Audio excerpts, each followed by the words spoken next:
আল্লাহ তোমাকে সৃষ্টি করেছেন, এই আল্লাহর সাথে অন্য কাউকে ডাকা, আহ্বান করা, এটা সবচেয়ে বড় পাপ।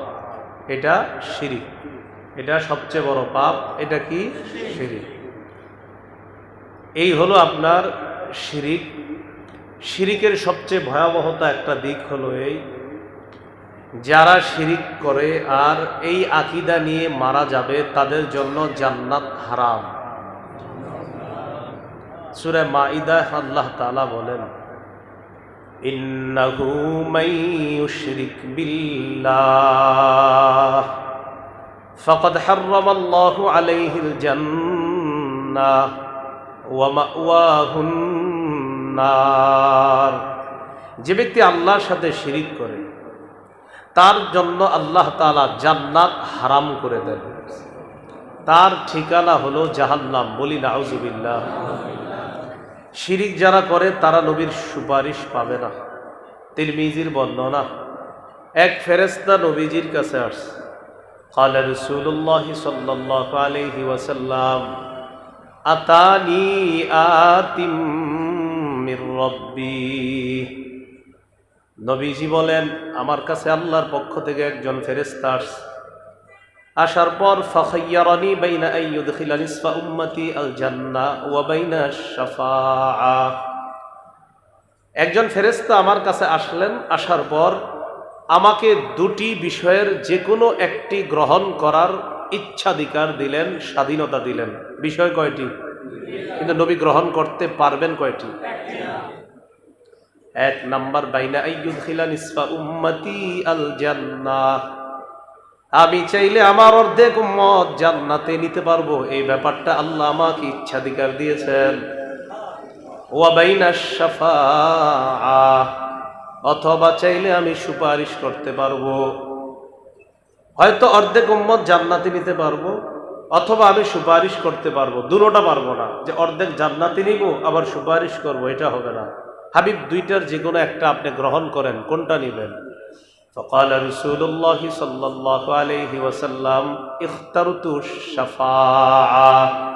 নবী বলেন, আমি সুপারিশের বিষয়টাই গ্রহণ করে নিলাম। আমি সুপারিশ করব, এটা গ্রহণ করে নিলাম। ওয়াহিয়া লিমান লা ইউশরিকু বিল্লাহি শাইআ। নবী বলেন, আমার সুপারিশ শুধু তার জন্য হবে যে আল্লাহর সাথে শিরিক করে না। কি বললেন? আমার সুপারিশ তার জন্য হবে যে আল্লাহর সাথে শিরিক করে না। সহিহ বুখারীর 1237 নম্বর হাদিস। এই হাদিসের মধ্যে আছে, قال رسول الله صلى الله عليه وسلم, নবীজি বলেন, জিবরিল আমিন আমার কাছে আসছে। আসার পর আমাকে বললেন, বাশশির উম্মাতাকা আন্নাহু মান মাতা মিন উম্মাতিকা লা ইউশরিকু বিল্লাহি শাইআ দাখালাল জান্নাহ।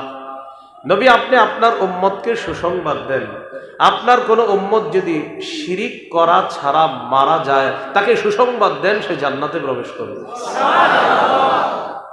শিরিকের বিপরীতে সরিষার দানা পরিমাণ ঈমান যদি কারো কলবে থাকে, সে যদি বিভিন্ন অপরাধের কারণে জাহান্নামে সাজা ভোগ করাও লাগে, কিন্তু ওই পিওর খাঁটি ঈমানের কারণে একদিন সে জান্নাতে প্রবেশ করবে। সহিহ বুখারীর 44 নম্বর হাদিস। قال رسول الله صلى الله عليه وسلم يخرج من النار من قال لا إله إلا الله وفي قلبه وزن شعيرة من خير وفي قلبه وزن برة من خير وفي قلبه وزن ذرة من خير। রাসূলুল্লাহ সাল্লাল্লাহু আলাইহি সাল্লাম বলেন, কারো অন্তরে যদি গম পরিমাণ, কারো অন্তরে যদি জব পরিমাণ, কারো অন্তরে যদি যাররা পরিমাণ, সরিষার দানা পরিমাণ ঈমান থাকে, সে একদিন জাহান্নাম থেকে বের হয়ে জান্নাতে প্রবেশ করবে। এই গেল আপনার শিরিকের আলোচনা। এবার আমার সাথে একটু বলেন, আমাদের দেশে বলেন কিছু বাড়াবাড়ি আছে, কবর কেন্দ্রিক, মাজার কেন্দ্রিক যেই বাড়াবাড়ি মানুষকে শিরিক পর্যন্ত পৌঁছায় দেয়। তাহলে আমাদের দেশে কিছু বাড়াবাড়ি কবর কেন্দ্রিক, মাজার কেন্দ্রিক, এই বাড়াবাড়িগুলো মানুষকে কি পর্যন্ত পৌঁছায় দেয়? শিরিক পর্যন্ত পৌঁছায় দেয়। বাড়াবাড়ি ইসলাম সমর্থন করে না। আবু দাউদের বর্ণনা 4608 নম্বর হাদিস। قال رسول الله صلى الله عليه وسلم هلك المتنطعون هلك المتنطعون هلك المتنطعون। তিনবার বললেন নবীজি, সীমালঙ্ঘনকারীরা ধ্বংস, সীমালঙ্ঘনকারীরা ধ্বংস, সীমালঙ্ঘনকারীরা ধ্বংস। কয়বার বললেন? তিনবার বললেন। ইবনে মাজার বর্ণনা 3085 নম্বর হাদিস। قال رسول الله صلى الله عليه وسلم إياكم والغلو في الدين। নবীজি বলেন, তোমরা দ্বীনের ব্যাপারে বাড়াবাড়ি করা থেকে বাঁচো। فإنه أهلك من كان قبلكم الغلو في الدين। তোমাদের পূর্ববর্তী জাতি বাড়াবাড়ি করার কারণে তারা ধ্বংস হয়েছে। তোমাদের পূর্ববর্তী জাতি দ্বীনের ব্যাপারে বাড়াবাড়ি করার কারণে এই বাড়াবাড়ি তাদেরকে ধ্বংস করে ছাড়ছে, তোমাদের পূর্ববর্তী জাতি। তাহলে আমার সাথে একটু বলেন, বলেন আমরা দ্বীনের ব্যাপারে বাড়াবাড়ি করব না। তাহলে দ্বীনের ব্যাপারে বাড়াবাড়ি তোমাদের পূর্ববর্তী জাতিকে ধ্বংস করে ছাড়ছে। এবার কবর কেন্দ্রিক বাড়াবাড়ি যা শিরিক পর্যন্ত পৌঁছায় দেয়, এখানে একটা কথা মনে রাখা দরকার, এটাও একটু আমার সাথে বলেন, বলেন আমরা কোন আল্লাহর অলির বিরোধী না, আল্লাহর অলির কবরের বিরোধী না। যদি কোন কবর কেন্দ্র করে শিরিক হয়, বেদাত হয়, গাজার আসর হয়, মেলা বসানো হয়, আমরা সেই শিরিকের বিরুদ্ধে, বেদাতের বিরুদ্ধে, গাজার বিরুদ্ধে, মেলার বিরুদ্ধে আগেও ছিলাম, এখনো আছি, মৃত্যু পর্যন্ত থাকবো ইনশাআল্লাহ। তাহলে আমরা কি কবরের বিরোধী, অলির বিরোধী? হ্যাঁ, শিরিকের বিরোধী, বেদাতের বিরোধী। বিষয়টা খোলাসা করতে হবে। আমরা শিরিকের বিরুদ্ধে ওয়াজ করলে বলে হে আল্লাহর অলির বিরুদ্ধে, ওয়াজ করলাম শিরিকের বিরুদ্ধে, বলে ফেললো আল্লাহর অলির বিরুদ্ধে। ওয়াজ করলাম বেদাতের বিরুদ্ধে, আমাদেরকে বলা হয় সে অলির দুশ্মন। আমি কি অলির দুশ্মন না বেদাতের দুশ্মন? তো কথাটা সুন্দরভাবে বলতে হবে। এই জন্য আমাদেরকে কেউ যদি কখনো বলে তুমি শিরিকের দুশ্মন, তাহলে এটা আমরা হাসি মুখে গ্রহণ করব। কেউ যদি বলে যে তুমি বেদাতের দুশ্মন, এটা সুন্দর কথা, হ্যাঁ ভাই ঠিকই বলছেন, বেদাতের দুশ্মন। কেউ যদি বলে হুজুররা গাজার দুশ্মন, এটা ঠিক আছে। কেউ যদি বলে হুজুররা কবর কেন্দ্রিক মেলার দুশ্মন, এটা ঠিক আছে। কিন্তু কেউ যদি বলে আমরা আল্লাহর ওলির দুশ্মন, আসলে তারাই আল্লাহর ওলির দুশ্মন, কারণ আমরা তো কোনো ওলির দুশ্মনই করি না। সহিহ বুখারীর বর্ণনা 427 নম্বর হাদিস। এই হাদিসের বর্ণনাকারী আয়েশা সিদ্দিকা রাদিয়াল্লাহু তাআলা আনহা, তিনি বলেন আন্না উম্মা হাবিবাতা ওয়া উম্মা সালামাতা রাদিয়াল্লাহু তাআলা আনহুমা যাকারাতা কানিসাতান রাআইনাহা বিল হাবাশা। নবীজির দুইজন বিবি, একজনের নাম উম্মে হাবিবা, আরেকজনের নাম উম্মে সালামা। এই দুইজন হাবশার মধ্যে একটা গির্জা দেখলেন। কি দেখলেন? গির্জা। ফিহা তাসাবির, ওই গির্জার মধ্যে অনেকগুলা মূর্তি। গির্জা হলো ইবাদতখানা, আর গির্জার ভিতরে হলো মূর্তি। তো এই বিষয়টা আমাদের দুই আম্মা জান উম্মে হাবিবা, উম্মে সালামা রাদিয়াল্লাহু তাআলা আনহুমা নবীজিকে জানাইলেন। ফাযাকারাতাহু লিন-নবী সাল্লাল্লাহু আলাইহি ওয়াসাল্লাম, ব্যাপারটা আল্লাহ নবীকে জানাইলেন। ইয়া রাসূলুল্লাহ, ইয়া হাবিবাল্লাহ, হাবশায় গেলাম, হাবশায় একটা গির্জা দেখলাম, গির্জার মধ্যে দেখলাম আল্লাহর ওলিদের মূর্তি দেখা যায়। একটা গির্জা দেখলাম, গির্জার ভিতরে আল্লাহর ওলিদের মূর্তি। নবীজি জবাব দিলেন, ইন্না উলাইকা ইদা কানা ফীহিমুর রাজুলুস সালিহু ফামাতা বালাউ আলা কবরিহি মাসজিদা। এরা হলো ওই সমস্ত জাতি, তাদের মাঝে কোনো ভালো মানুষ মারা গিয়েছে, ওই ভালো মানুষের উপরে তারা একটা ইবাদতখানা বানিয়েছে, আর ইবাদতখানার ভিতরে সব্বরু ফীহি তিলকা সুওয়ারা, আল্লাহর ওলিদের মূর্তি বসায়া দিছে।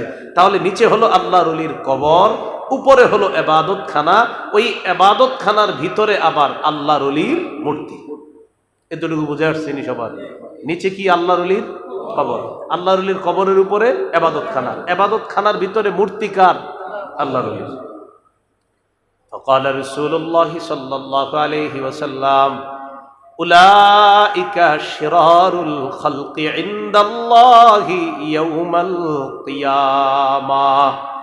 এরা হলো এই সমস্ত মানুষ যারা কিয়ামতের ময়দানে আল্লাহর কাছে সবচেয়ে নিকৃষ্ট হবে, কারণ তারা দুনিয়াতে আল্লাহর ওলির কবরের উপর সেজদার স্থান বানিয়েছে। আল্লাহর ওলির কবরকে কেন্দ্র করে সেজদা করা এই জাতীয় ঘটনা বাংলাদেশে না থাকলেও পৃথিবীতে আছে।